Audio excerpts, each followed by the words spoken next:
Nous nous battons, nous résistons depuis plus d'un an maintenant.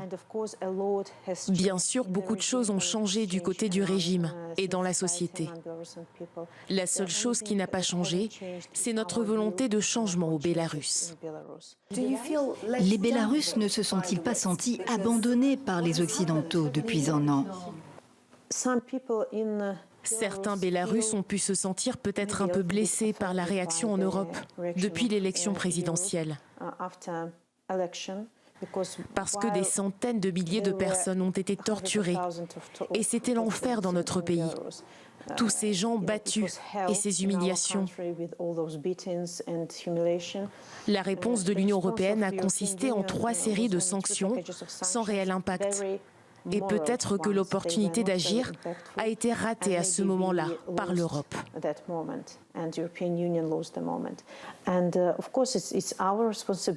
Bien sûr, ce qui se passe dans notre pays est de notre responsabilité. Mais écoutez, nous sommes vos voisins, nous sommes en Europe, et vous ne pouvez pas fermer les yeux sur les violations des droits de l'homme dans notre pays.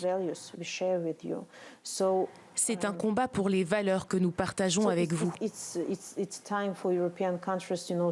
Alors, il est temps pour les pays européens d'être consistants politiquement, de maintenir le Bélarus sur leur agenda, de parler de nous à tous les sommets possibles, G7, G20, Conseil de sécurité de l'ONU. Et les gens sentiront que nous ne sommes pas abandonnés.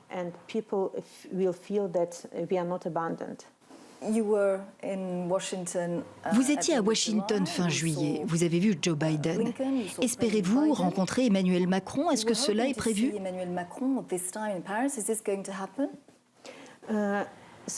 La rencontre n'a pas été prévue, mais je suis prête à voir Emmanuel Macron quand il le souhaite.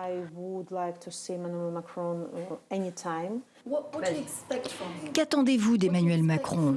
Qu'attendez-vous de la France qui n'est pas encore été fait? La crise bélarusse doit être résolue. Ça fait déjà beaucoup trop longtemps qu'elle dure. Et quelqu'un doit prendre le leadership de cette sortie de crise.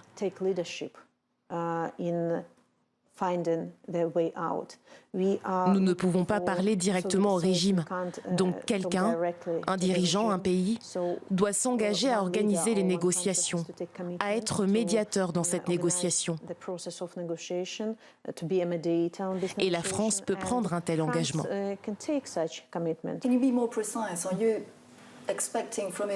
Attendez-vous d'Emmanuel Macron qu'il accroisse la pression sur le Bélarus, peut-être en parlant à Vladimir Poutine, qui a renforcé ses liens avec Alexandre Loukachenko?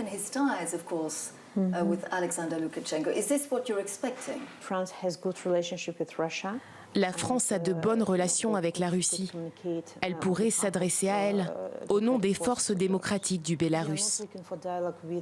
Nous ne recherchons pas le dialogue avec Loukachenko, mais avec des représentants du régime. Le régime ne se limite pas à une personne, mais c'est un système. Et ce système a compris que notre pays traverse une crise économique et humanitaire profonde. La solution doit être trouvée. Il y a des gens au sein du régime avec lesquels il est possible de communiquer. Au cours de ces négociations devront être discutées la transition et la date de nouvelles élections, parce que seules de nouvelles élections peuvent nous sortir de cette situation. Loukachenko n'est plus légitime au Bélarus. C'est un criminel aux yeux des Bélarusses. Il ne peut plus être le dirigeant de notre pays. Il a perdu la confiance du peuple. Il est illégitime. La seule chose que le régime puisse faire, c'est aggraver la crise. Mais il nous faut penser non pas à une personne seule, mais au pays tout entier, à notre peuple, à notre avenir. Svetlana Tikhanovskaya, thank you very much. Thank you so much. Thank you.